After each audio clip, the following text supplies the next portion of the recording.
Welcome to Record Reviews. I'm your host, William Sweet, because let's face it, Big Bag Bill is Sweet William now.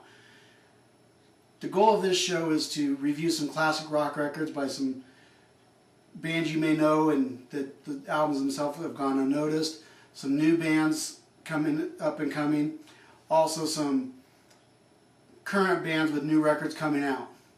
Also maybe some concert reviews of some of the shows that I plan on going to. But let's get started with today's episode.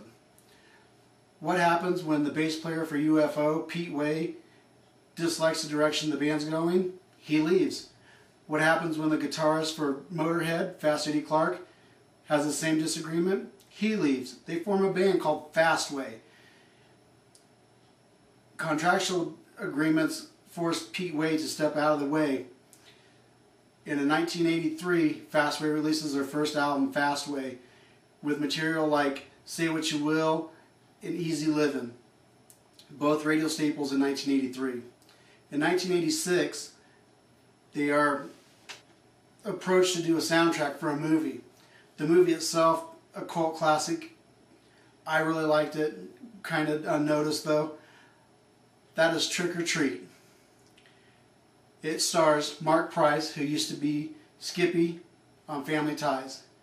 He plays Eddie Weinbauer, a metalhead that's picked on through high school, and he's in love with a heavy metal artist who's planning on coming back to the school for the Halloween show, Sammy Kerr, who happens to die in a hotel fire just prior to Halloween.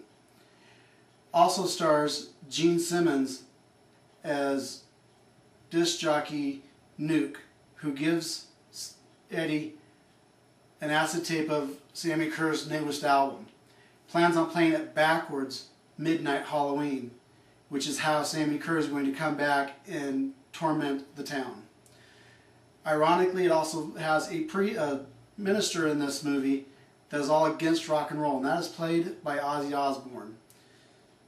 Sammy Kerr is played by Tony Fields. Now this record, also Trick or Treat, it's all Fastway music. The album itself is one of the first records that really rocked as a soundtrack. It features songs, kicks the album off with Trick or Treat, After Midnight, Don't Stop the Fight, Stand Up, one of my favorites, Attitude All the Way, Tear Down the Walls. This is right after Eddie finds out that Sammy had died in that fire. He's tearing down all the posters in his room, and he goes to reach up to tear down a giant poster of Sammy Kerr. Get Tough, Hold On to the Night, Heft, which is on a previous album, and If You Could See. This is one of my favorite albums of all time, one of my favorite Halloween movies. It's really worth the check out. So if you like this episode, tell a friend. You can find me on Facebook at William Sweet's Records Review. Please do not forget the apostrophe in Sweets. Like my page and tell other people. Once again, thank you for watching. I'm William Sweet.